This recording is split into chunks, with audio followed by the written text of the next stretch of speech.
Welcome to the Blast Zone, the podcast where we dig up the bombs that shook Hollywood and try to find out why they went up in flames. This week, time doesn't exist, yet it controls us anyway. This is One Battle After Another.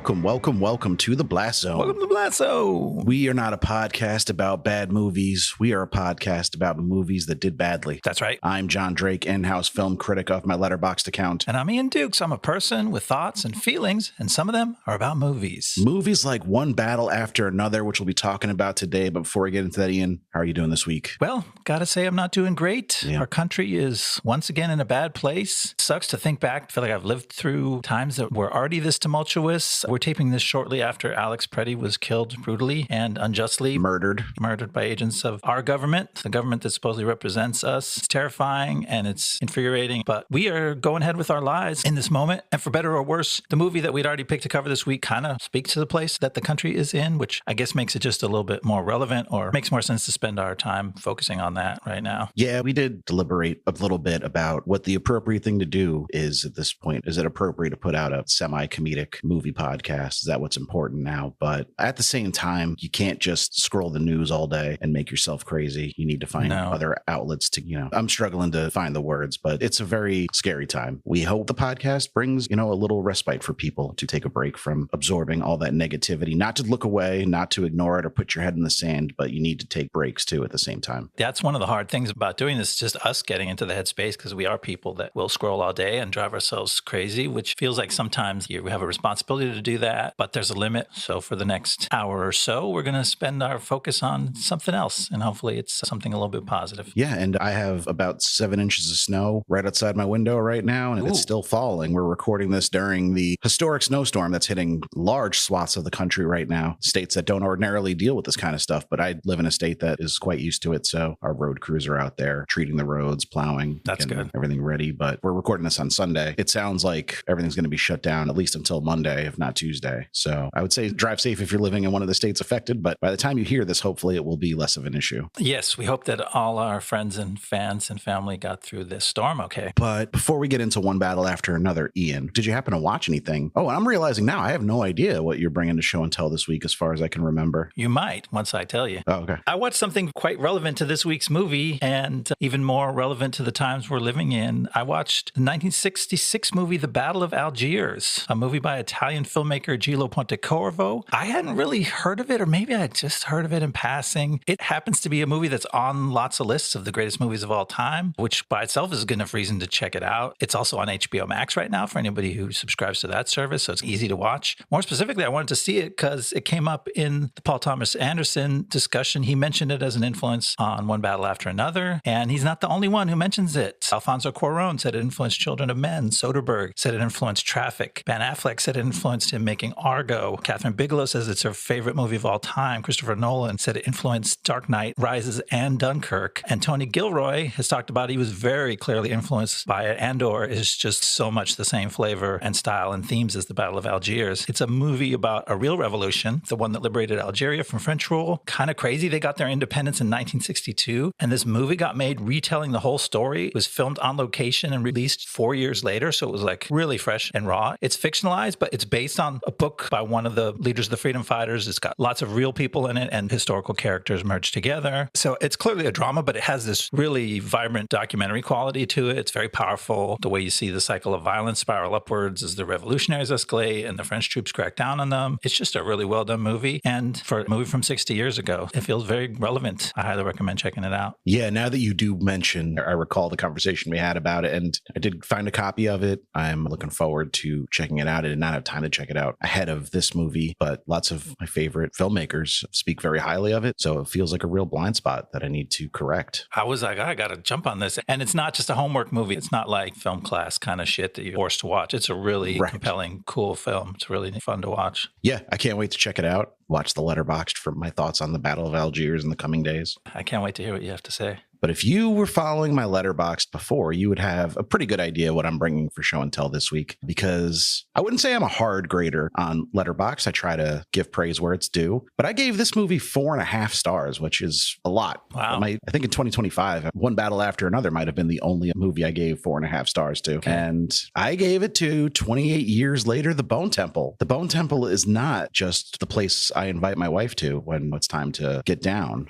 It is also a great new horror movie from Nia DaCosta, released almost exactly 28 weeks after the previous film, 28 years later, which neat little trick, but maybe not the best marketing tactic, because I've heard from several people that they thought this was a re-release with new footage of 28 years later and not a brand new movie. So my theater was pretty busy, but the numbers overall don't look good. So we may sadly have to be talking about this maybe come October or January. Yeah. You could really slot it into either one. I'm somebody who's seen all the 28 movies up to this point. Huge fan of the first one. I saw the second one in theaters 28 weeks later. And while it feels like a departure from the series, I think time has been kind to it when you start to realize it fits nicely into the series, because every movie kind of feels like it's trying to do something different and almost pull from different influences and genres. And 28 Weeks Later is almost like a war movie in that sense, whereas the first one is much more survival. But this movie, The Bone Temple, Nia DaCosta is absolutely in her bag. I think Ralph Fiennes' Dr. Kelson is one of the great movie characters of the 21st century. Wow. I don't think that's really a controversial take for anybody who's watched this movie. But I would also say Jack O'Connell as Sir Lord Jimmy Crystal, the big bad of this movie, is going to become a horror icon in his own right, which he already kind of was for Sinners. He was Remick in Sinners, probably the biggest horror movie villain of 2025. And I think he's got a shot to be the biggest horror movie villain of 2026 in a completely new role. Dang. That's a very different, but still like a charismatic leader figure who can flip a switch between affable and terrifying in a moment's notice. And I would say he's scarier in this than he was in Sinners. This is the most horrific of all the 28 movies in terms of actually being a horror movie and not necessarily a zombie movie, because I don't think those things necessarily always go hand in hand, because there's a lot of human on human cruelty in this movie that makes it a tougher watch than some of the others. But the Dr. Kelson story is just full of so much humanism and hope and like the unrelenting spirit of man shining through in the darkest times, which is another movie that feels appropriate for the current situation we find ourselves in. And I literally cannot recommend this movie enough. But keep your hands at the ready to cover your eyes, because there are a few scenes in this movie that I found extremely difficult to watch on a big screen in the theater. That sounds very exciting. You really laying it on with the praise for this. I was kind of lukewarm. I watched 28 Years, the very recent prequel to this, and I was fine with it, but I wasn't wowed by it. I had some problems with its message and stuff. I think we talked about it a little bit on an episode where I brought it, and I was like, oh, it picks up right at the end when the characters from this Bone Temple movie are introduced. And so I'm hopeful for it, but despite your incredibly glowing review, I'm going in with a personal sort of, oh, I'm not sure I'm going to like this, which is actually probably one of the good ways to go into a movie. Yeah, I'm weirdly confident that this will be your shit to a large degree. And wow, okay. This is also the middle section of a trilogy. I know this movie's not doing great financially, but as far as I know, they had already greenlit and maybe even started pre-production on the next iteration, next and final, which is going to revert back to Danny Boyle as the director, which I'm not even sure if I'm happy about. I love Danny Boyle. He's made some movies I'm really quite fond of, but Nia DaCosta has a completely different approach to this type of movie than he does. And I think I fall on the side of her approach a little more. Really interesting that this whole thing is like a concept art piece almost as much as it is a commercial movie venture. Yeah, it really seems like filmmakers are using this series to tell stories that they really want to and maybe don't fit into their own narrative neatly or couldn't get the financing for, so they have to attach it to a franchise. But cool. In a really cool, fun way that still pays respects to the movies that came before it in the series. So it doesn't try to ignore the lore and the history of what's been going on in these movies, but it definitely tries to forge its own path. That's really cool. Speaking of forging its own path, we got to talk about One Battle After Another.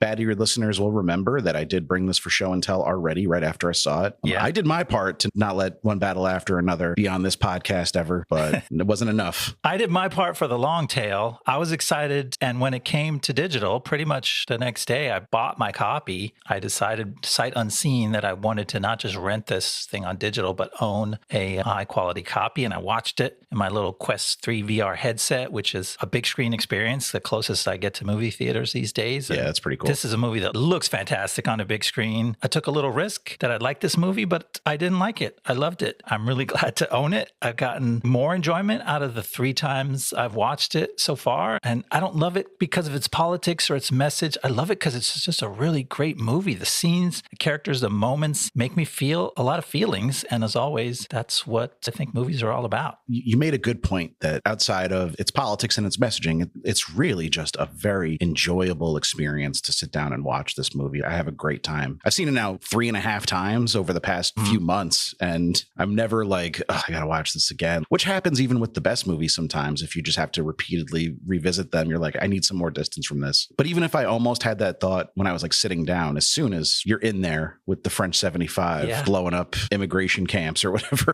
you're sucked in immediately and you can't look away. And so much of the discourse around this movie ignores the fact that it's just a damn fun movie to watch. I think people are getting in the weeds a little bit when they talk about this movie. I think that's absolutely true. We can talk a little bit more about the discourse, which is pretty hot right now on the internets. Yeah, I think because of the Oscar noms, it kind of ramped everything up. It's Oscar time. It looks like a front runner and everybody loves to attack the front runner. Whether they're doing that like in a shallow way or whether that just happens because something seems destined to succeed, you just sort of, the mind starts to scrutinize, and that's fair. But this movie, it's a story of revolutionaries versus the forces of oppression, but you have to accept that the politics are fictionalized, they're softened, they're heightened, they're dramatized, they echo things in the real world, but the movie doesn't live in our world. Right. In essence, Paul Thomas Anderson is just using that setting as a very relevant framework for telling a very human story. The actual story is the story of a father and a daughter who are pushed apart because he's struggling with his past and she's struggling with coming of age, and she's forced to grow up real fast and he's forced to confront his past, and then they come back together. And that's what the movie is. And it happens to have all this other stuff in its setting and context, but it's really an excellent movie about a father and daughter. Yeah, I was thinking about that during one of my rewatches, that if we're to posit that the modern day story in this movie takes place in our modern day, then run it back 16 years to 2009, there's none of the events in here line up with the real world in any meaningful way. There's a line in the voiceover from Perfidia, Beverly Hills, that's like 16 years later, the world hadn't changed much at all. And I think that's kind of addressing it, that all these ideas are evergreen as long as we live in this capitalist society with strong fascist undertones that are only getting stronger every day. It doesn't really matter when the story takes place because you could find a movement that parallels it from any time period, really. Yeah, because originally, at least part of the source that Paul Thomas Anderson drew from is the book Vineland by Thomas Pynchon. And very loosely, I must say. Yeah, it's loosely, but it's got certain elements, if only the crazy names for things, people's names and stuff. That's a very Pynchon thing that we learned about in Inherent Vice. Yes. He loves to give people stupid names, and it's really fun, and it sets the tone for the mix of zaniness and serious commentary and stuff. But that book was written in 1990, but it's about counterculture revolutionaries from the 60s. And so you meet the French 75, and they've got 75 in their name, and they're doing stuff that you can tell it looks fairly contemporary, the world that they're in, but that type of revolutionary group feels very 60s. So already you're like floating in time and not really sure where you stand. Yeah, it's a good point. I was a little unstuck from time the first time I watched this movie, trying to figure out when it was all supposed to take place. But then you hear Mo Bamba at the prom that Willa goes to, and you're like, oh, okay, I know. This is a very contemporary setting. Now I've had Mo Bamba stuck in my head for weeks. So thanks for that. One battle after another. Do you know what song that is? No, I'll have to refresh myself. Like when we first go into the prom, it's what all the kids are singing along with as the DJ is playing. But it was a big rap song from like 5 years ago. Okay. Now I lost my train of thought talking about Mo Bamba. Do you think we should get into the making of this movie, or was there anything you wanted to go over first before we got into it? No, let's figure out how the battles happened one after another. All right.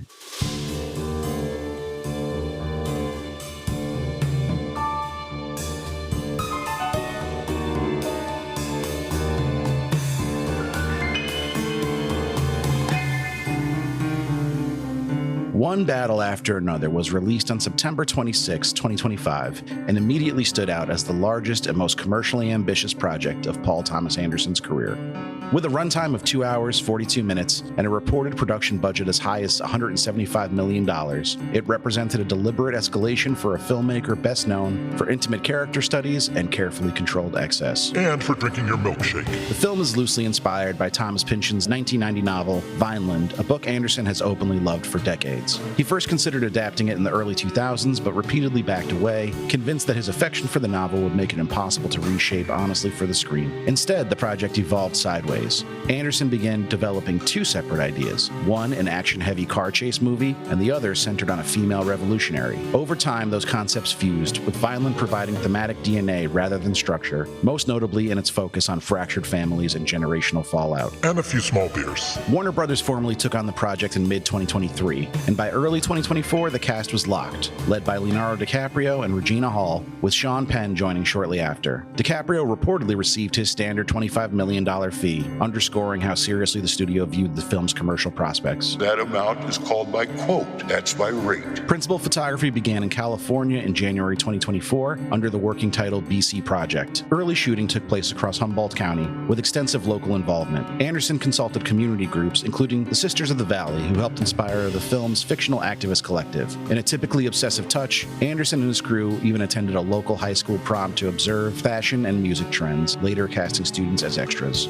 The shoot expanded across Sacramento, Southern California, Texas, and the U.S.-Mexico border. Not all of it was smooth. Filming in Sacramento required clearing a homeless encampment near government buildings, which sparked public criticism. Production was also interrupted for over 2 months due to Benicio del Toro's scheduling conflict with the Phoenician scheme, forcing Anderson to pause and restructure the shoot. Benicio booked one Anderson after another. Visually, the film leaned heavily into analog prestige, shot on 35mm film using VistaVision cameras. It marked Anderson's third collaboration with cinematographer Michael Bauman. Actor Giovanni Ribisi was credited for allowing the production to use some VistaVision cameras he personally restored, a detail that fits nicely into Anderson's reputation for technical exactness. He's the master. By mid-2025, reports conflicted on the film's final cost. Warner Brothers publicly cited $130 million, while industry sources placed it closer to $175 million, making it the most expensive film Anderson has ever directed by a wide margin. And marketing added another $70 million on top. That marketing campaign became a story of its own. The rollout was fragmented, deliberately strange, and frequently confusing.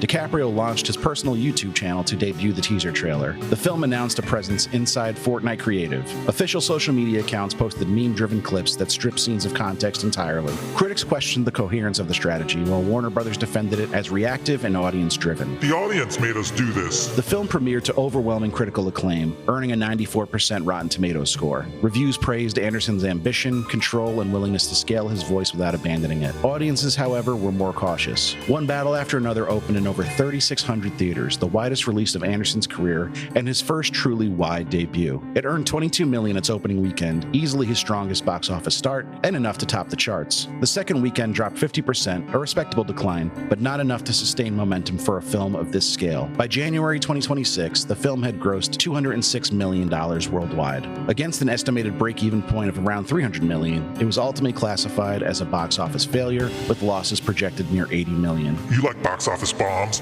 I fucking love them. For Anderson, the film did not damage his reputation so much as clarify his limits within the modern studio system. Critical enthusiasm proved once again that prestige remains culturally valuable, but the gap between acclaim and profitability has rarely been wider. For Warner Brothers, it was another reminder that even marquee directors and movie stars no longer guarantee financial safety.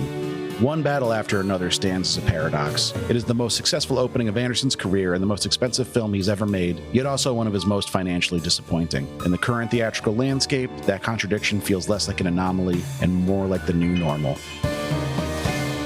His career is really interesting, and it's come up before because we've talked about his movies before on here. He's one of those really celebrated directors, and you just imagine he must be so well thought of inside Hollywood for a guy with his track record. Obviously, lots of prestige, lots of awards and nominations, and lots of financial failures. And it's like Warner Brothers went even bigger with this. They're like, actually, it is the children who are wrong. Like, this time he's going to really do it. This time he's going to kick the football, and it's not his thing to kick the football. I don't know. No. Were any of his movies a financial success that would have led them down this path? There Will Be Blood had a $25 million budget and made $75 million.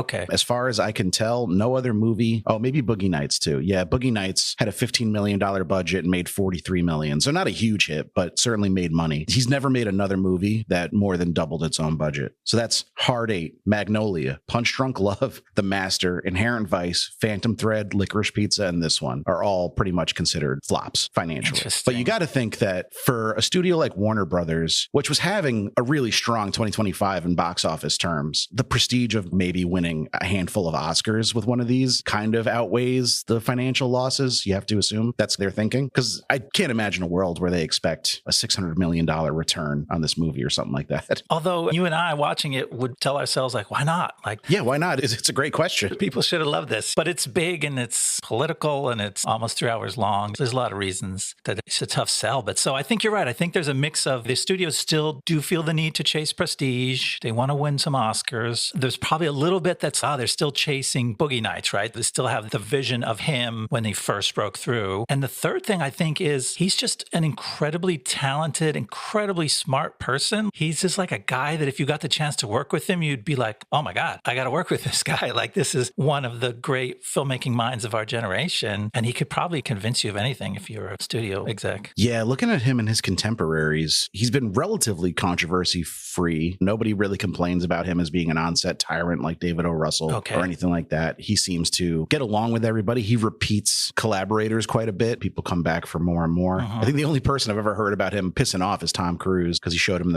they were friends and he showed him The Master, which is, a very thinly veiled L. Ron Hubbard story. Yeah. And that didn't go over super well, but it does go a long way, being easy to work with and likable and a good collaborator. I hate to get into like hero worship kind of stuff, and I don't typically have those kind of heroes when it comes to movie directors, but just when I see his movies, I guess it's similar to how I got with Wes Anderson lately. It's like I see a filmmaker making movies and they make so many choices in them and they do so many things that just seem so brilliant, and it's like, how did they think of that and how did they make that work so well that I'm googly-eyed about Paul Thomas Anderson right now just because of this movie. I will agree with you on PTA. I cannot follow you down the Wes Anderson worship path yet. I'm not quite there, but that's fair. I like some of his movies. Don't get me wrong. I'm not a hater. I'm not a punk freak or a hater. Yeah. And I put Paul Thomas Anderson higher. I mean, Wes Anderson is just so specific. Yes. Wes Anderson's like going to a craft fair and seeing that somebody made something out of noodles and glue that's like the Sistine Chapel. And you're like, how the fuck did they do that? And also, why did they do that? Because it's so quirky and crazy. His movies are just super entertaining, but they're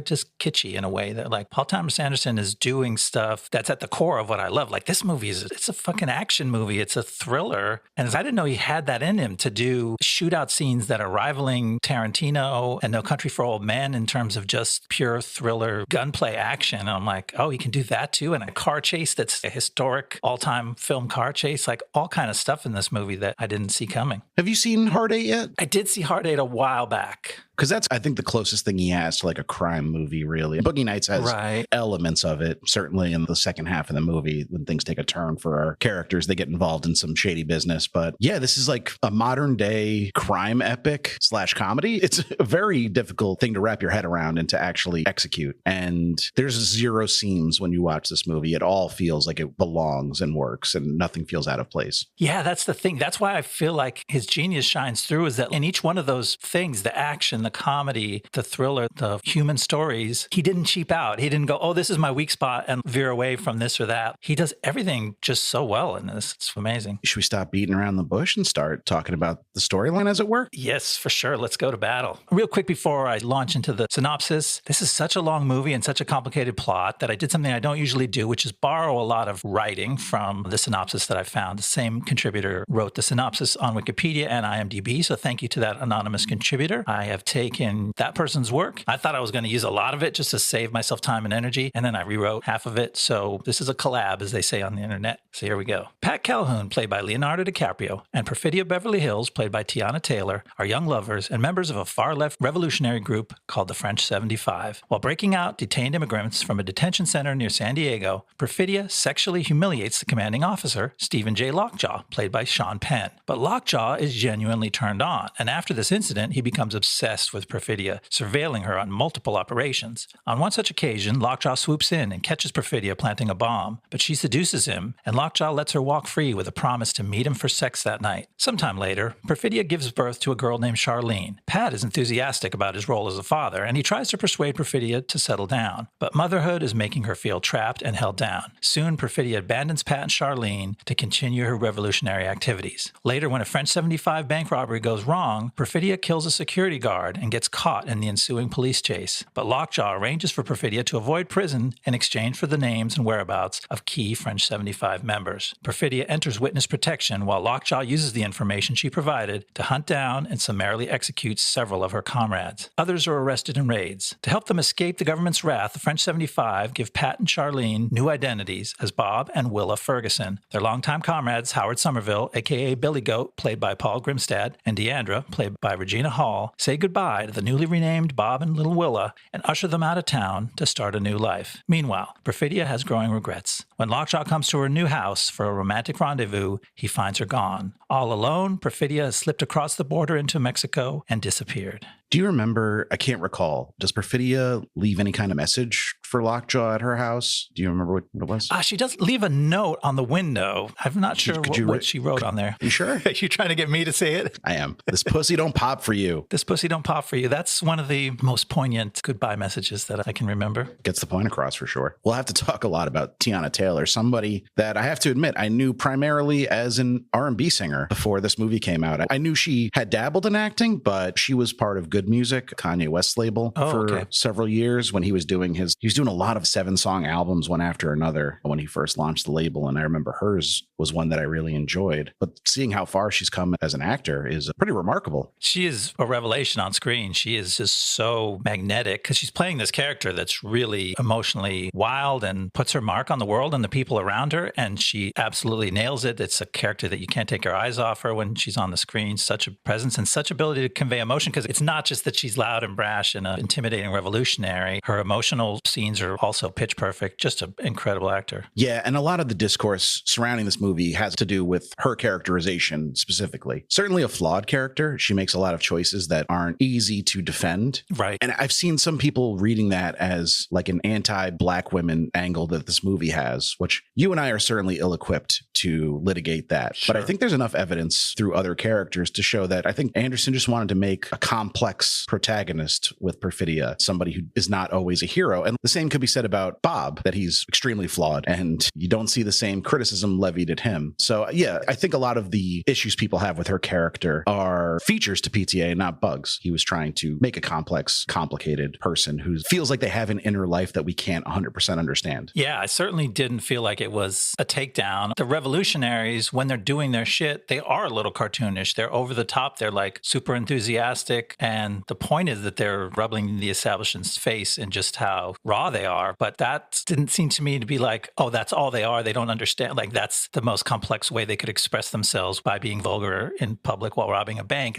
I don't know. I just didn't take it that way, that this was in any way sort of diminishing these people as genuine and complex and interesting characters. Yeah, there's a really interesting moment in that bank robbery, because when Perfidia shoots the security guard, we're listening primarily to a monologue from the revolutionary French 75 member Jungle Pussy. Yes. But the way her face changes when you hear the first gunshot is really interesting. And I'm not sure if we're supposed to gather that like she's not battle hardened by that point because she seems genuinely shocked and afraid, or if she's just, we've seen them be successful in all their endeavors up to that point. So maybe they just lost sight of the fact that it can go wrong very quickly. Yeah. If we're to posit that no one ever got hurt in their attacks before, it kind of makes it a Pollyanna-ish version of violent revolution, but it's almost what the movie depicts, right? Like, they plan all these bombs, but they plan them at night. The Battle of Algiers shows the opposite of that. There's a big dramatic scene where these 3 women go and plant bombs in 3 crowded public places in the European quarter of Algiers, and they struggle with the fact that they're looking in the faces of all these people who are like sitting in a cafe and they're about to kill them with a bomb. French 75 isn't even doing that shit, right? They're mostly just blowing up people at night and leaving phone messages like, yeah, I blew up your office and fuck you, we're the French 75, but they rarely face killing people. Like, they don't kill anybody in the Otay Mesa detention center raid. They just safely cuff them all. So it's almost a bloodless set of revolutionaries to that point. Which makes the governmental response to them when they finally start tracking some of them down even more shocking, that they're just like executing them in broad daylight most of the time, as opposed to bringing them in for questioning or whatever. They're very happy to just murder them. Yeah, and you could put part of that on Stephen Lockjaw, this really brutal big bag for the movie played by Sean Penn brilliantly. We both talked about not really digging Sean Penn Penn personally all that much. He seems like an asshole. He seems like an asshole. You watch him in this movie and you're like, I fucking hate this character. He's so gross and odious and awful in every kind of negative word you can think of. And he's so good. Like his performance is freaking fantastic. And you absolutely believe this person exists. As cartoonish and over the top and gross as they are, you also believe that he exists. There is a self-seriousness to Sean Penn that really suits this character. Mm-hmm. I struggle to think how this character would work with another actor playing him. But because Sean Penn takes himself so seriously, we almost believe that Lockjaw takes himself seriously, even though he's like a very silly man. He's a scary man, but he's also like a fucking weirdo and a freak. Yes. So it really is like the perfect marriage of actor and character for this role. And I know when I was researching this movie, and I talked to you about this a little bit, early reports were that they wanted Joaquin Phoenix to be in this movie and they wanted Viggo Mortensen to be in this movie. There was no information I could find about what characters each were going to play. I think either one of them could have worked as Lockjaw, but it would have been a very different performance. Like we know from Eddington that Phoenix is willing to take the piss out of himself and play a buffoon. But I don't know. I wouldn't call Lockjaw a buffoon necessarily. He's just like got zero social skills. He's good at schmoozing with other old white dudes who love white supremacy. Is he though? He immediately becomes like subservient. Like he's not really like an equal to them. No, that's true. He actually plays that scene incredible. That's the thing is like he's playing this comic buffoon of a man, but also he's a little bit too hideous to enjoy laughing at him in the moment. So it creates this incredible tension because you're like, this guy's a fucking joke and I hate him so much and I'm sickened by him. And like Sean Penn's physicality in this, these things he does with his face, he's always doing shit with his mouth and his hair is so awful and his biceps are so huge, which I guess Sean Penn has always had those biceps, but they're perfect for this character. I don't know. I'm not a big Oscar predictor and I love fucking Benicio del Toro in this movie. We'll get to him. He is amazing. He's so wonderful in this. Yes. But in my mind, I'm giving Sean Penn the Oscar. They both got nominated for supporting actor and I'm like, gotta give it to Penn. Both deserving. But yeah, I think Penn, the movie kind of hinges on his performance in a way that you don't realize until you reflect back on it later. Without him, the movie, I'm not sure if it works. But does he have an Oscar already? I think so. I don't know. Yeah, he won. Oh, he's got 2 Best Actor Oscars. Ooh, okay. Mystic River and Milk. So we will see. I know sometimes that's a strike against. Yeah. If he didn't have one at this point, the Academy might be like, oh, he's getting old. He looks old in this. We better give him an Oscar before we don't get another chance. He looks old, but also is clearly on some good medicine from the doctor to have those biceps at his big age. What is he like? He's 65. It's not just hitting the gym and healthy living to get varicose veins like that on your arms at the age of 65. His biceps are so out of proportion. They're gigantic and the veins are obscene. But I feel like I've seen him like that before. Like he's been walking around that way for 25 years. Yeah.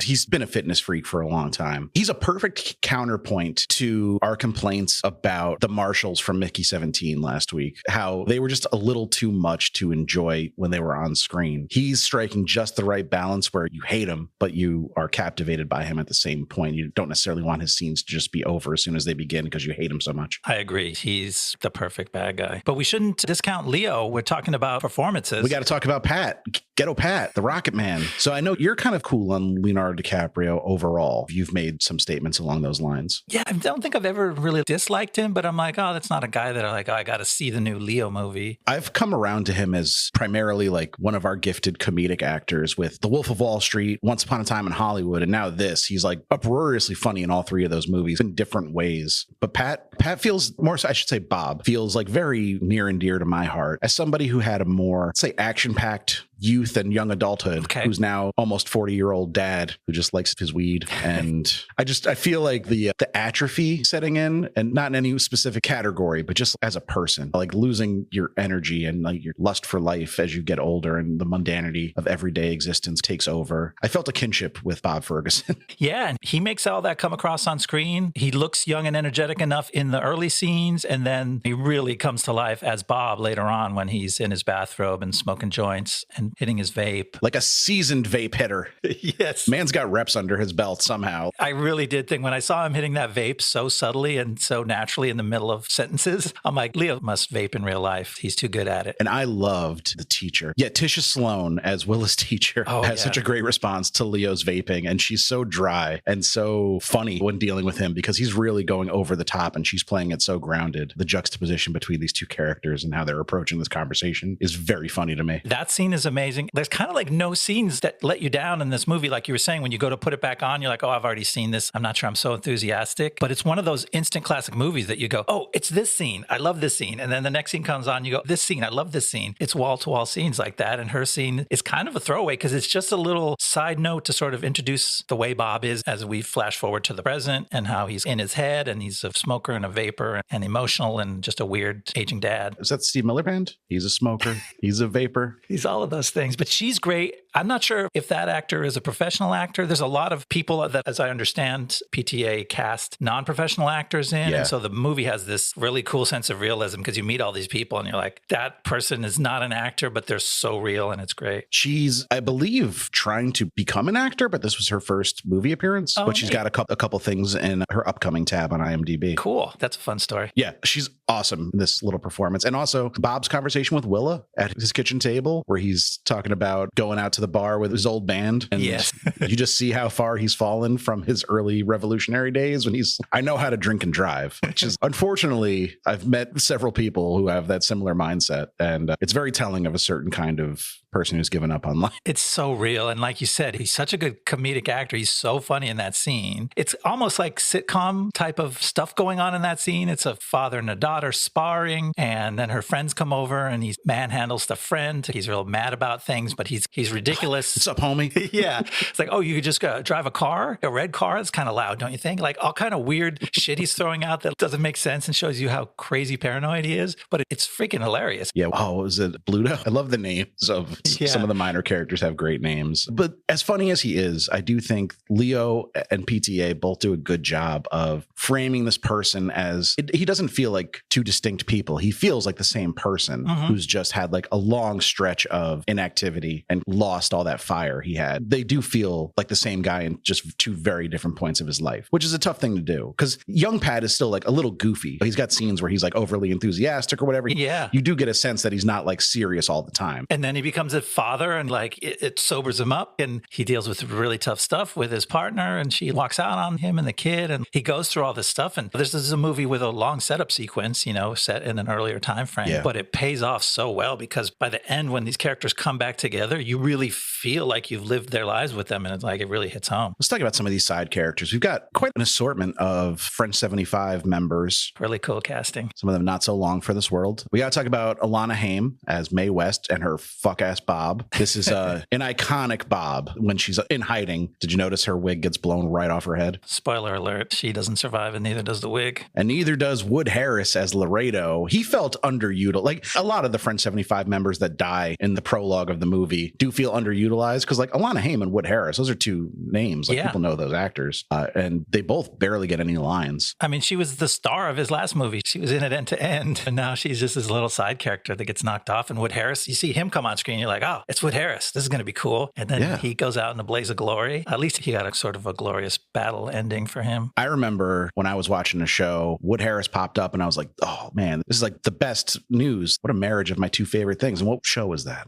I was Justified. And that is our Justified crossover of the week. Justified crossover of the week. Oh, damn. First one in a while. Did he have a big role in that? He was in 4 episodes. He had like a mini arc in one of the seasons. Oh, okay. Not like a one-time guest star, but not exactly in the main cast either. Okay. And I don't think they were 4 consecutive episodes. I think he would pop up here and there. Oh, interesting. But he's a great part of Justified. I really enjoy his scenes. And then we already talked a little bit about Shayna McHale as Jungle Pussy. It is a very memorable performance, to say the least. Yeah, we were looking at the poster the other day, and she makes the poster, even though she has one of the smaller roles, but she kind of stands out. She makes her mark, whether it's stepping on screen or jumping up onto a bank counter. You remember Jungle Pussy. You sure do. And then Regina Hall, I don't know how much sense it makes to really dive into Regina Hall in this section. Maybe we save that for Act 2, where she gets a little more to do. Sure. Are you ready for Act 2, or was there anything else from this section that we wanted to go over? I think I'm ready. Let's go on ahead. All right. It's 16 years later. Bob and Willa live off-grid in the Northern California town of Backton Cross. Bob has become a paranoid stoner. He's protective of of Willa, now a free-spirited teenager who resents her dad's drinking and his strict security protocols. Meanwhile, through his vehement anti-immigration efforts, Steve Lockjaw has become a colonel and a prominent figure within the U.S. security agencies. One day, Lockjaw is invited to fulfill his lifelong dream and be initiated into a white supremacist secret society called the Christmas Adventurers. Knowing the group will thoroughly check his background, Lockjaw decides he must find and kill Willa to hide his past interracial relationship with Perfidia. He hires an indigenous bounty hunter named Avanti Q to capture Howard, causing a distress signal to go out to the French 75. When they threaten his family, Howard gives up Bob and Willa's location. So Lockjaw sends troops to Bacton Cross, using an immigration and drug operation as cover. Old friend Deandra shows up at Willa's high school dance and rescues Willa just moments before the place is raided by the police. Deandra is taking her to a convent of revolutionary nuns far away in the hills. Willa puts her trust in Deandra, but lies when asked if she has a cell phone. This allows Lockjaw's forces to track her location after they pressure her school friend to give them her cell number. Meanwhile, Bob gets a call at home warning him of Lockjaw's impending attack and escapes narrowly through a hidden tunnel. Bob is desperate to reunite with Willa, so he finds a payphone and calls the resistance hotline to ask about the rendezvous location. But it takes several tries and a lot of grief because Bob can't remember the secret greeting code, and the operator is an absolute stickler about protocol. So Bob turns for help to Sergio St. Carlos, played by Benicio del Toro. Sergio is Willa's karate teacher and a local community leader. The sensei helps Bob while at the same time evacuating immigrants from the clutches of the cops. While fleeing with Sergio students across rooftops, Bob falls and is arrested. But thanks to the sensei's community connections, Bob is sprung free from detention and joins Sergio on a drive up to the convent to find Willa. Deandra delivers Willa to the Sisters of the Brave Beaver, where she is shaken when Sister Rochelle tells her the truth about her mother's betrayal of the cause. That's an interesting moment. Baby rat is still a rat? Is that what she says to her face? Yeah, pretty harsh, especially because,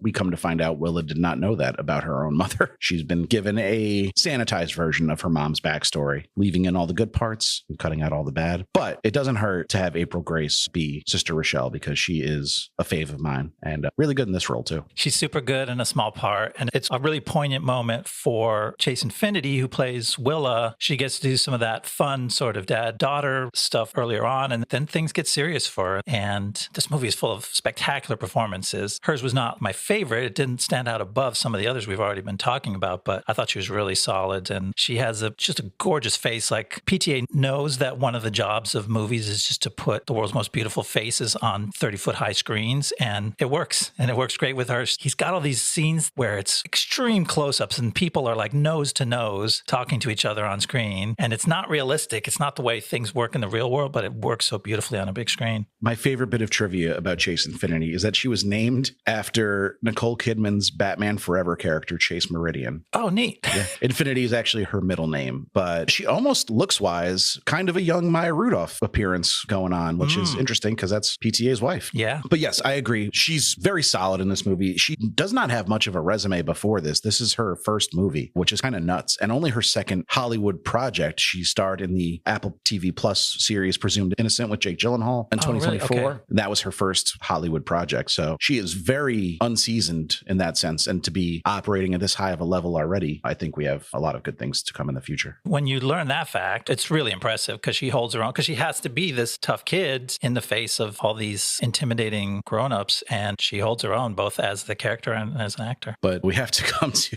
one of the greatest collection of assholes in movie history, the fucking Christmas Adventurers. What a bizarre fucking group of weirdos this is, played by just some of the most punchable men in Hollywood that they could find. It's really impressive. So you got D.W. Moffat, who plays Bill Desmond. He's the guy who starts running down the situation to the would-be assassin, Smith. And he was famously like one of the most hateable TV characters of all time. He was J.D. McCoy's dad on Friday Night Lights, and everybody fucking hated him. Oh, okay. So I was like, fuck it. Like when I see him now, I still get angry because he's just a very punchable man. No, I'm sure he's a nice guy, or I hope. And then you got fucking Jim Downey in there just hamming it up. Yes. Iconic. The silliest of the Christmas Adventurers. I'm guessing here that the Christmas Adventurers name came out of Pynchon because he had, what was the name of the stupid secret society in Inherent Vice? Oh, I can't remember. It was also dumb. That had the same flavor, right? Like something that was like really dumb and over the top, but also scary. These guys are more scary because their white supremacy is really ugly and real and virulent, but it's wrapped in this silly, serious seriousness about Christmas. They greet each other. Hail St. Nick and Merry Christmas. Hail St. Nick. Like the secret knock to the door is jingle bells. Jingle bells. And Jim Downey is just wonderful. Everything he says in this is hilarious. I'm going to let you say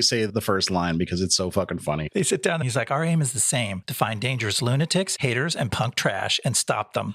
Jim Downey is just a treasure. And he's so good in The Chair Company recently, too. Like, he had quite a 2025. He's amazing in The Chair Company. Jim Kringle has passed away. So we have an opening. Yeah, I don't know if you heard. It's just the way they recruit. It's like both ridiculous and real. I really think PTA's ability to mix genuinely funny comedy into stuff that's also sinister, that's also high tension, that's also exciting action. It's really wonderful because the scenes with the Christmas Adventurers have some of the most farcical, just laugh out loud shit in them, but they're also scary, right? Because you're like, oh, but this is a version of something that's real in the world that I should fear. Yeah. And we do get a couple examples of them very nonchalantly murdering people. So it's not like they're toothless in the movie. No, it's not that they're just hinting at past crimes they've committed. Like, they're actively murdering people throughout this entire movie, but they're just so fucking funny at the same time. They give Tony Goldwyn is probably the most serious member, even though he does get a few funny lines. And Tony Goldwyn, for those who don't remember, he was the president on Scandal for many years. That's okay. It's like slimy white guy is his brand, but also he directed 3 episodes of a little TV show called Justified. Boom, another Justified crossover of the week. Justified crossover of the week. Oh, damn. I didn't expect to get double tapped. Crazy he didn't just put himself in one. And then we got to talk about Kevin Tighe as Roy Moore, which they spell his name differently. He's just More, as in more so. But Roy Moore, if you remember, was running for the U.S. Senate for Arkansas back in the 2010s in that innocent time and lost to a Democrat because he was such a hateful pedophile, allegedly. So they just give Kevin Tighe his name. And Kevin Tighe is already a loaded actor for anybody who watched Lost. He plays one of the most despicable characters in television history on that show. So he immediately evokes a response in me when I see him. But I think you have a different relationship to him as an actor. Yeah, it was weird watching this because he plays the oldest member of the Christmas Adventurers in their underground suburban headquarters. And he's not talking throughout the scene. And he's got this glazed look in his eyes. I'm like, wow, that actor is really effective at portraying a demented old man. And this guy probably doesn't even know what's going on. And then he speaks up and he's evil as fuck. And you're like, oh, this guy is disgusting because he's drooling it out of it and also spewing this evil shit. But somehow I think I recognized him and I looked it up and I recognized him as a much more heroic character from my youth. He played Roy DeSoto, who along with Johnny Gage were the paramedics at Fire Station 51 on the show Emergency. That was a 70s TV show that I was in love with as a kid. I learned all kinds of cool catchphrases like start an IV with D5W stat. They would constantly be saying that. That come up a lot in your day-to-day life as a child? Did you have a lot of occasion to use it? I kind of had to wedge it into conversations, but yeah. Along with Randolph Mantooth, whose name stuck with me because they put their 2 names in the opening credits, and Randolph Mantooth, all-time historical, insane name. That one stuck with me. Absolutely. All-timer. And probably the inspiration for Wes Mantooth from Anchorman, as we discussed off mic. It probably is. Vince Vaughn is the right age. So is Adam McKay to know these characters. I could see that definitely. Yeah. I think Randolph Mantooth is even better than Wes Mantooth. Yeah. I realized I didn't mention who Kevin Tighe plays on Lost. He played John Locke's dad, Anthony Cooper. If anybody's listening and has seen Lost, but not one battle after another, they'll immediately know who I'm talking about. Okay. And then we got to talk about, he's definitely a Christmas adventure, but maybe not a member of the High Council, so to speak. John Hugenacker as Tim Smith, the most milquetoast assassin I can ever recall meeting in a film. He's got his fucking sweater vest, or I think it's a Patagonia vest, like a bubble vest. He loves banana pancakes and shooting people in the head. One of those great assassin villains that's scary because he's so buttoned up. Yeah, it's just a job to him. Let's talk about other scary middle-aged white guys. One who's not in the Christmas Adventures, but is Lockjaw's second in command, James Ratterman as Colonel Danvers. Yes. Another guy who's not a professional actor, but man, does he give a performance in this movie. Yeah, he's very believable, which makes sense because I guess that was his actual job or something along those lines. And again, never raises his voice, never changes his demeanor in any meaningful way, just very matter of fact, which I'm starting to dial into something here. That's the scarier way to go about these kind of characters. Lockjaw is all id and big emotions all the time. And I find Colonel Danvers way scarier because he's just very nonchalant about not even implying, but threatening to murder your family if you don't tell him what he wants to know. Yeah, man. He does all the interrogations, which includes Billy Goat Somerville when they catch him and when they pull Willa's friends in the high school scene. And they're so real. Apparently, yeah, he was a special agent for Homeland Security. He was a special agent for the Secret Service. Like the guy, hopefully in his actual government jobs, he didn't actually take people into containers lined with plastic tarps and execute them, but he feels like he could have, man. The way he like jokes and then gets to the point, that was like a revelation. When I saw this movie for the first time, I didn't know who that was. I didn't know if it was an actor, but I'm like, if that man is an actor, he's giving the most incredible, realistic performance I've ever seen. And I really liked Paul Grimstad as Howard Somerville, aka Billy Goat, the Gringo Coyote. The nicknames in this movie are phenomenal, by the way. Yeah. But he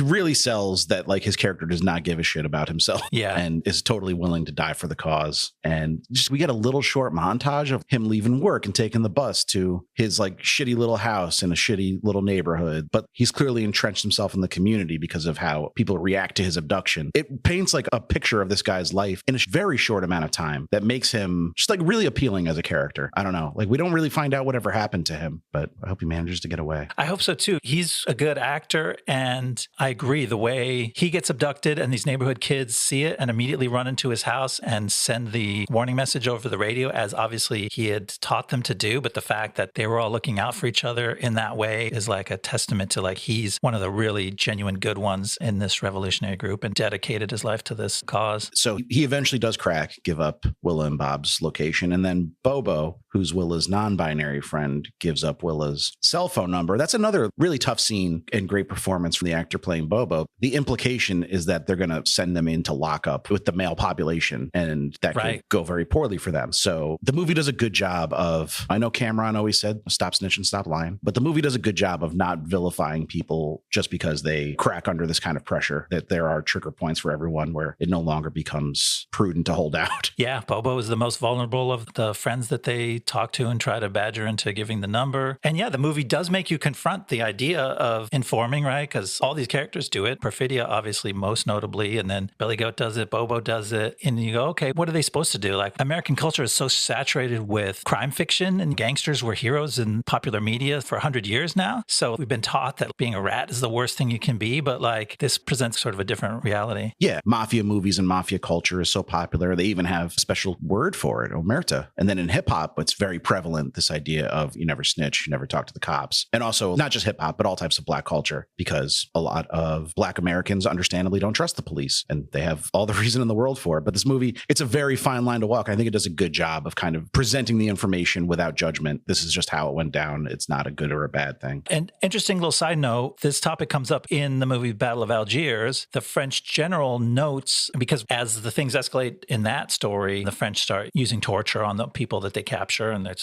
shows how inhumane that is. But he comments that the Algerian resistance have a rule that like you only have to hold out for 24 hours. If you're captured, you only have to not talk for 24 hours, and they'll use that time to protect themselves from whatever damage could come by what you have to say. So even that has like a humane approach to that concept from the people who are the ones that need to keep the secrets. And maybe that informed PTA's dealing with that topic in this movie. Yeah, like I mentioned, I haven't seen it yet, but that makes a lot of sense. And that sounds, I don't want to say sensible because I just said the word sense. But yeah, it does feel sensible. And what's not sensible is Comrade Josh, because our boy Bob just needs the rendezvous point. And this was the scene that I think came out as almost like a mini trailer or a teaser for the movie, was Bob on a payphone talking to a member of the resistance who is a stickler, let's say, for the rules. Yeah. And won't give him the rendezvous point because he doesn't remember the answer to the question, what time is it? What time is it? Time doesn't exist, but it controls us anyway. There's two ways to read this scene. Is like Josh is doing his job. He's probably not familiar with Ghetto Pat Calhoun. Right. So this madman on the other end of the phone screaming and threatening him in increasingly cartoonish and violent ways sounds like a crazy asshole. But we know that Bob Ferguson is a revolutionary hero and the real deal. But it's hard to be fully on Bob's side in this whole exchange. And I don't know if that's where we're supposed to land, but his frustration is played very comedically, and it's great fun. It's great fun. It takes him two different scenes. He had two different phone arguments with the same guy. They're both funny. They escalate in funny ways. But yeah, like Comrade Josh is right. And he even says it. He's like, I don't know if you are who you say you are. That could easily have been Colonel Danvers on the other end of the line trying to trick him into giving up the location so they could go nab Willa. So he's got to be safe about it. But it certainly gives Leo some real frustration and genuinely funny comedy to play in that scene. And I love that Sensei is in the background trying to calm him down during the second phone call. It's so good. Just take it easy, take it down. Sensei has the patience of 1,000 saints with Bob because he is a manic madman. He's absolutely a saint. And it's a character that, man, this movie so badly needs that character to enter when it does, because because Bob is already paranoid and neurotic, and now he's absolutely frazzled. And this man basically holds his hand and says, Bob, it's going to be okay. And, he's holding our hand as the viewer to reassure us, and to have it be Benicio del Toro doing it, who just does it with such style and grace. It's a wonderful performance. But there's also some nice hints dropped that Sensei is just now learning that Bob is a member of the French 75, and that means something to Sergio. It does, he knows who those people are, and he's either looked up to them or respected them in some sense, because what he says, not every day you get to rescue a 75er. Twice in one day. So that adds layers to his character, that he's a community leader, but he's also versed in the history of revolution in America. Yeah, and it's cool because it starts, you meet a cowboy boot wearing small town karate teacher, and we're used to seeing that as a farcical character, as a joke about an overly serious sensei. And this guy has some of those aspects to him, because he calls his school the Sergio St. Carlos Ninja Academy, right? It's kind of silly. Yeah. It's got that sort of that funny parody of martial arts teachers, but then he's such a badass. The way he handles the situation when he closes up the shop, he's running an underground railroad for immigrants, and the cool way he confidently reassures all these terrified moms and children and gets them to safety is so badass. And he does it with such cool aplomb. It's a really neat contrast. And he's badass in a very specific way. He's not fighting the Homeland Security troops on the ground or physically impeding their progress. He's just, by staying so calm and clear-headed throughout it all, he succeeds. Yeah. He gets the kids out, he gets them into the church. They're all relatively safe. He even gets Bob a couple chaperones that seem quite capable to take him across the rooftops. Unfortunately, Bob has not been keeping up with his parkour training, and he just, one of the funniest shots in the movie is these kids that are trying to whisk Bob away to a rendezvous point, jump up from one roof to another, and Bob tries to follow them and just fucking falls off a roof. And it's believable that he would get up and run away because he hits a tree, which kind of slows his descent, but he hits pretty hard and then he gets tased immediately. Just overtly hilarious. But then the scenes when he gets to the hospital and they're like, you're diabetic, right? And at first he's very confused and he starts to realize what's going on. It's great world building to show all the connections and the networks that Sensei has built up in this neighborhood. Yeah, the Sensei, unbeknownst to us, has gotten the word out to both the intake nurse at the lockup in the local police jail and then the nurse at the hospital. And both of them play a key role in helping Bob, who's still sort of out of it, totally stunned, totally brokenhearted that all is lost for him. And there are these cool women that just shepherd him back out to safety and back into the Sensei's arms. It's super cool. Really great stuff. All right, are you ready to take us home? Here we go. The next morning, as Sergio and Bob race towards Willa, they get caught in a speed trap. Sergio pushes Bob out of the car and leads the local cops away, so Bob has to steal a car and proceed alone. Meanwhile, Lockjaw and his troops get to the convent first, arresting Deandra and the nuns. Willa is cuffed and she's brought to Lockjaw to face him alone. He swabs both their mouths and begins running a portable DNA test. Then, in an angry confrontation, he tells Willa of his history with her mom. Finally, the test comes back positive. Lockjaw is Willa's true father. He tells her that means he'll have to kill her. What Lockjaw doesn't know is that the Christmas adventurers have already been tipped off to his relationship with Perfidia, and they've dispatched member Tim Smith to kill him and Willa. As Willa is being forced into Lockjaw's truck, Bob arrives on a hill overlooking the convent, and he sees Lockjaw leaving with Willa. He takes some futile pot shots at Lockjaw, then hops back into his stolen car in hot pursuit. With a big head start, Lockjaw reaches a secret meeting point where he cajoles the reluctant bounty hunter Avanti Q into taking the girl to some nearby white supremacist militia members to be killed. Back on the road, a blue Mustang pulls alongside Lockjaw's truck. It's Tim Smith, and he blasts Lockjaw in the face with a shotgun, causing the truck to careen violently off the road and crash. Elsewhere, when Avanti arrives at the militia house, he has a change of heart, and rather than leave the girl to her death, he starts a shootout with the militiamen, taking all three of them with him as he himself is killed. Willa must take the dead bounty hunter's keys and get back on the road, only to find she's now being pursued by Tim Smith's Mustang. After a harrowing pursuit on a wildly hilly road, Willa sets a trap for her pursuer by stopping her car just over a rise and leaping out. Smith crashes violently into the stopped car, and when he steps out, she shoots him dead. Finally, Bob catches up to the scene. He calms his terrified daughter, reassuring her that they're on the same side, and the two drive off together. But Lockjaw somehow survived his crash. Many months later, a severely disfigured Colonel Lockjaw is being welcomed into his new office with the Christmas adventurers. But it's a setup. They quietly gas Lockjaw and dispose of his body in a furnace. Finally, settled back in at their home in Bacton Cross, Bob gives Willa a letter that Perfidia had written for her daughter, expressing her regrets and the hope that Willa might continue the fight for freedom, which is exactly what she does. Now a member of the resistance, Willa receives a radio call about protesters needing help, and with Bob's blessing, she hops in the car to go join the fight.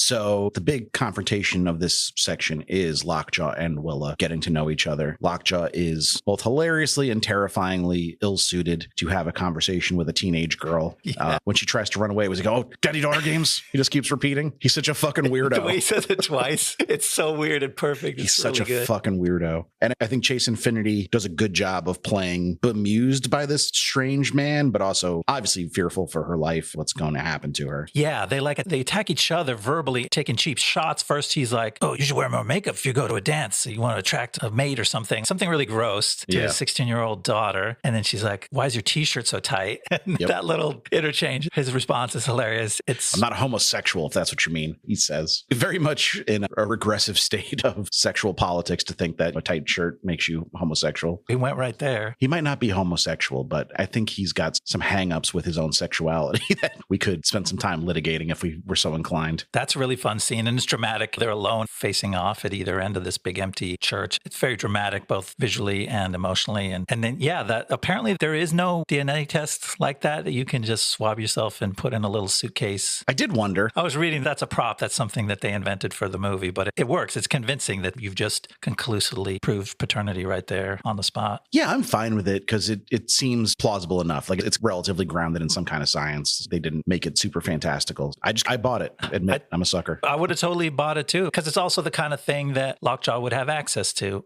in his position. So it's very plausible. Let's talk about Avanti Q, the indigenous bounty hunter who we first see kidnap Billy Goat, and now he's being used to transport Willa to be executed. He refuses to kill her outright, which is maybe some foreshadowing that he's got an issue with what's going to happen to her. But he takes the money, he drops them off with a bunch of fucking chodes called 1776ers, like a white power militia. Yeah. And they all have stupid ass facial hair and look like dumbasses. They look really grim and stupid. But the lead 1776er probably didn't do himself any favors by calling Avanti a wagon burner when he dropped off Willa. You don't get the sense that's why Avanti changed his mind and went back and shot him, but it probably didn't help. It definitely helped tip it in that direction. He was really not feeling good about leaving this girl to her death. And he does something that's pure like action movie shit. He just goes, okay, I'm just going to take out my shotgun and start shooting. That was the culmination of, like, he lived this long career. He's not a young man, and he's been a successful bounty hunter, you can assume, for years and years. His business. He's got a nice car. He's got a nice car. He's got a known expensive day rate that Lockjaw mentions. And he's just like, no, this is where it ends. I'm going to just lay it all on the line here. He did the Frank Reynolds. He was like, so anyway, I started blasting. And he starts blasting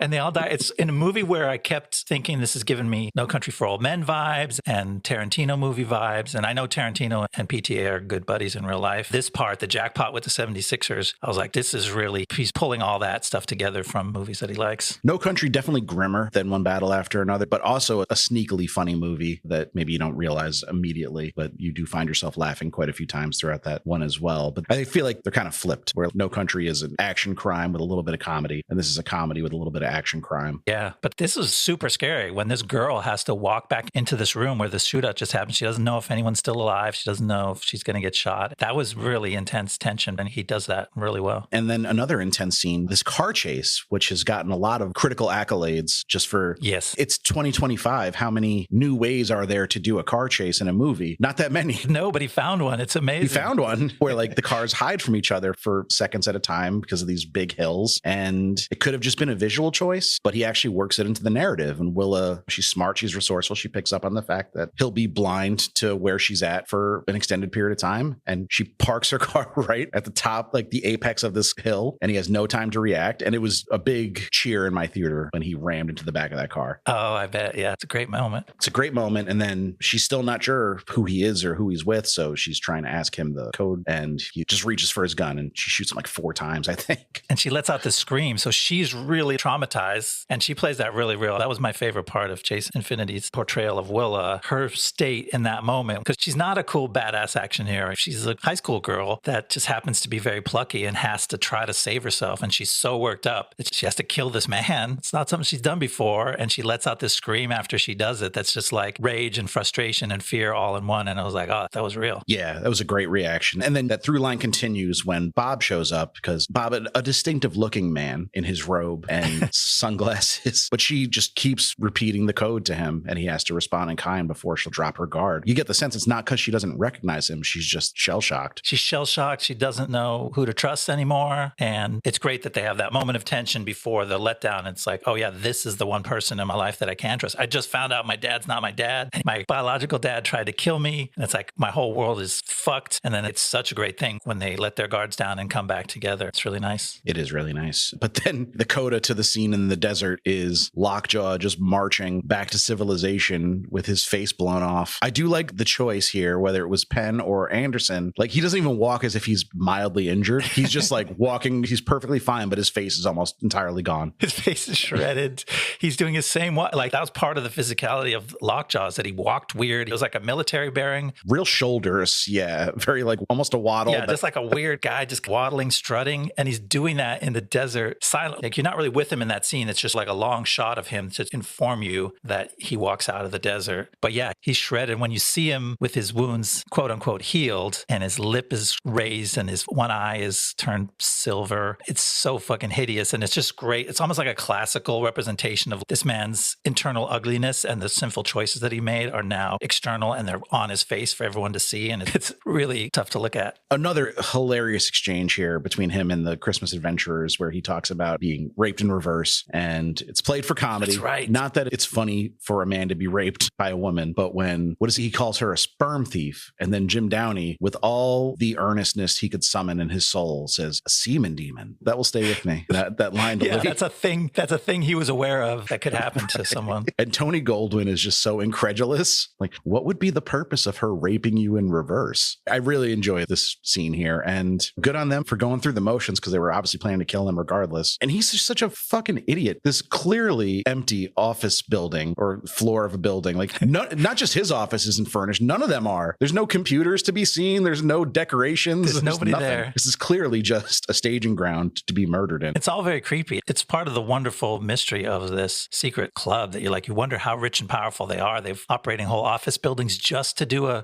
maintain decorum while they murder this guy, because they could have just put a bag over his head and dragged him away. Right. But they make it sick and twisted and let him think he's earned his lifelong goal. He's smiling. He puts his feet up on the desk when the poison gas kicks in, and his life ends with that hideous smile frozen on his face. And he's still smiling that way while he's sitting in the fucking cremation chamber. Yep. It's really stark, and it's another example of how it can be funny and also just intense at the same time. I did enjoy that it wasn't like the nicest office in the world either. Like, it was just kind of okay. Yeah. Like, it was a nice office, but it wasn't mind blowing. Like, it wasn't dark wood or anything. It looked like the kind of office furniture corporate accounts order out of a catalog. Exactly. It was generic. But then the movie turns super earnest and heartfelt and emotional in these final scenes between Willa and Bob. He presents her with a letter from her mom. We hear Teyana Taylor's voice deliver the letter. It's very sweet, feels true to her character. And that motivates Willa to go out and kind of follow in her footsteps. I didn't expect such a hopeful, upbeat ending, mainly because I didn't think PTA had that in his heart. Like, to me, the ending of films reflects where you kind of find out just how cynical the filmmaker is, whether they're willing to like give you something really that's about love and happiness in the end. But I think because this was essentially a movie about parents and children, even it was also a movie about all this worldly evil and real stuff going on, PTA's actual message about the love between parents and children is it conquers all. You know, like, that's kind of what he's telling you. Like, this woman who made so many mistakes, this mother, left her child alone for at least 16 years. We don't know if she ever turns back up in her life, but she kind of redeems herself in this letter. She earnestly expresses her regrets and her hopes, and it leads to this positive outcome for this whole family. It's pretty sweet. It is. And I'm not sure that I would consider PTA a cynical or pessimistic filmmaker. I think he definitely has endings to some of his movies that fall into that realm. Whereas someone like Ari Aster, I don't think has ever had a truly upbeat, hopeful ending. I would consider him like a cynical filmmaker. I think PTA can change his perspective. He doesn't have an inherent lean to one way or the other. It varies based on the movie and what he's trying to say with it. I think you're right. I think, and that's the difference. If you are willing to call Ari Aster a horror director and a genre director, to go, okay, that's the genre. Like, horror doesn't end well. That's the message of the whole genre, is that the world is full of death and pain. And PTA refuses to be stuck in any one genre. And this happens to be a nice family movie couched in an action political thriller. One battle after another. That wraps it up, huh? Was there anything else you wanted to add before we move on to checking in with the cast and crew? It hasn't been very long since this one came out. I'm wondering if there's any news to report. Not a ton, but there is a little bit. And it's also hasn't been that long since we've covered a PTA movie. We did Inherent Vice not that long ago. And sadly, there's no news at the moment about his next film. We haven't heard anything yet. Both unfortunately and fortunately do have several movies of his we can choose from if we ever want to talk about him again, though. We could do Licorice Pizza. We could do The Master. We got lots of choices.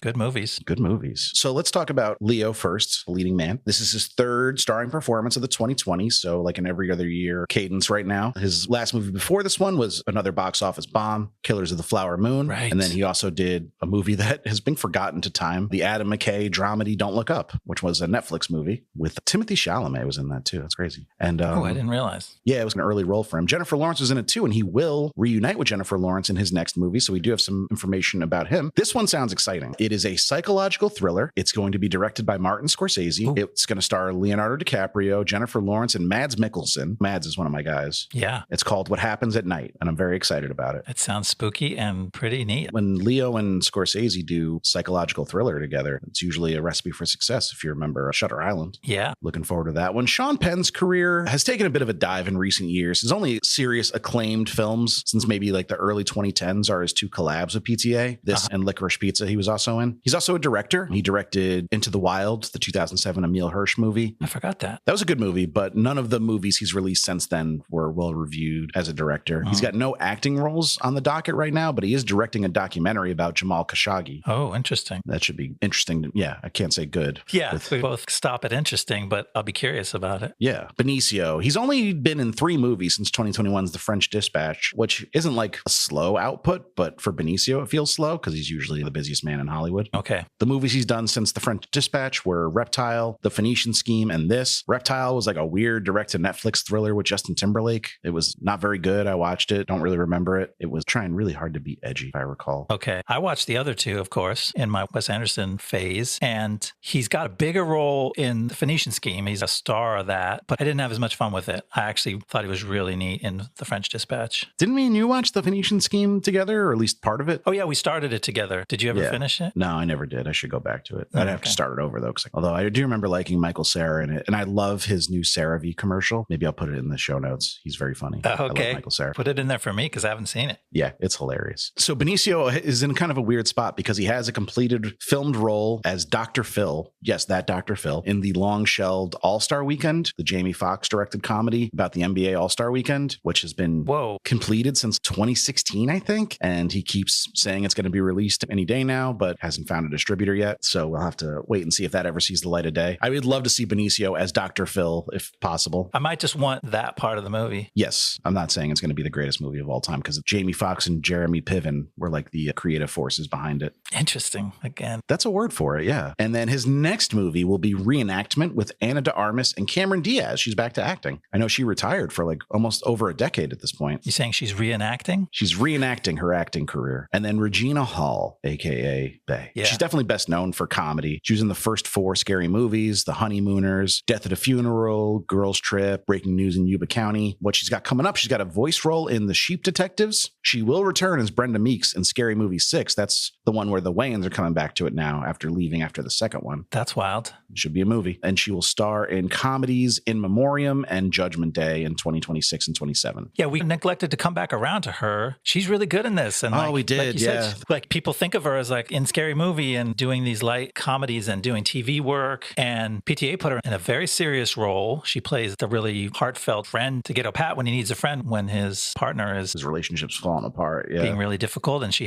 shepherds him out of town. She shepherds Willa out of high school. The scene where she appears in the bathroom mirror in the high school gives me fucking chills. Because with the tone playing Regina Hall she does so much great acting with her eyes in this movie. It's fantastic. Really impressive performance for someone best known for comedy. I always knew she had it in her, though. Teyana Taylor, I was surprised to find out she's been acting since 2010 and releasing music since 2014. So I guess technically she was an actor before a musician. She started there first. Very interesting. She's released 4 studio albums, including one in 2025 called Escape Room. Cool. And she's starred in 2 movies in 2025, Straw and this. She played a detective in Straw. And then she also just played a detective in The Rip. Oh. The Ben Affleck and Matt Damon crime thriller that just hit Netflix. Yeah, that you just brought for show and tell last week. Weird to think she's going to get typecast as the detective after by far her most famous role is an anti-government revolutionary. Well, I guess she's got a little bit of range. She will next appear in Kevin Hart comedy 72 Hours. Someone else will have to let me know how that turns out. Okay. Not me, but somebody. And then Chase Infiniti, like we mentioned, only appeared in the TV series Presumed Innocent before this. She will next star in a movie called The Julia Set and the TV series The Testaments. Oh, interesting. Is The Testaments the sequel to, what do you call it, the Margaret Atwood? Oh, The Handmaid's Tale? The Handmaid's Tale, yes. Yes, it is a sequel to The Handmaid's Tale. Okay. You're right. Coming in April. Cool. Ann Dowd's still going to, it's set 15 years after the original series, but Ann Dowd's still going to be in it somehow. I find this difficult to believe because she was very scary in The Handmaid's Tale, but Ann Dowd is not a young lady. Maybe it's a flashback scenario kind of thing. Could be, yeah. Oh, I wonder if she's playing the daughter of Elizabeth Moss character from the first one, because that was a mixed baby as well. She had a black husband. That'd be interesting. Yeah. Never finished The Handmaid's Tale. It became a little too, like, that was a show that needed to wrap up after like 3 seasons, I think, to avoid it becoming just like misery porn. Okay. You know, it just felt like things kept getting worse and worse for the characters we like, and nothing ever got resolved, and it was spinning its wheels, and you just wanted it to wrap up eventually. But now that I know it's over, maybe I will try to see where it went. I think I tried to get started with Handmaid's Tale once, and then I gave up on the show, and I read the book, and the book is great. I'm a big fan of Margaret Atwood. She's got another series that I read that was just mind-blowing. She's a phenomenal writer. I think the thing about the show that I liked the most, and also was the most upsetting, was the scenes before the Gilead government took over America, or a portion of America, where like things going wrong in smaller, less startling ways, but you pick up on it because you know where the story's going. There's a lot of flashbacks to like right before they took over the government, and I can't imagine trying to watch that now with what's going on. It would be even more difficult to get through, I'm sure. Another creator with great prescience or just great ability to observe the world and come up with a fictionalized version of the way things go bad that can ring a little bit too true at times. With all that being said, Ian, would you like to hear what we're covering next episode? I sure would. We can finally tell people. Back to normal. We only have like 1 or 2 episodes in between Blastober and this because of travel. So it's been a long time since we've been able to tease upcoming episodes. And this is one I'm kind of excited about because I've watched this movie pretty recently. It's certainly going to be an interesting one to talk about. We had to go back. We've done too many recent movies lately. We had to go way back for this one. Okay. We're doing Short Circuit 2. Short Circuit 2. So we're short-circuiting Short Circuit 1 and jumping straight to 2. Short Circuit 1 was a hit. That's why I got a sequel. Oh. The sequel, not so much. That's why there's never been another as far as I know. Okay. I feel like I have to do a little extra homework because I haven't seen either one. So we're off to the races. It was a favorite of mine as a kid. There's some troubling things about it when you watch it as an adult. Okay. I think you clued me into those. I gave you some background on that. We'll certainly have to grapple with it, but I do find the movie kind of charming. So it'll be interesting to grapple with what's really very wrong with it and also how fun it can be at times. Can't wait. All right. That wraps up our January retrospective on the past year. Thanks for sticking with us. You can rate, review, subscribe to the pod on your platform of choice. Helps new listeners find the show. If you write a review or give us some ratings, we'd appreciate that. Me too. Follow us on Twitter at BlastZonePod or Blue Sky, also BlastZonePod. Email us, blastzonepod@gmail.com if you have questions, movie suggestions, just want to chat about movies. We love hearing from you. We do. And we'll see you next time in the Blast Zone. See you next time in the Blast Zone.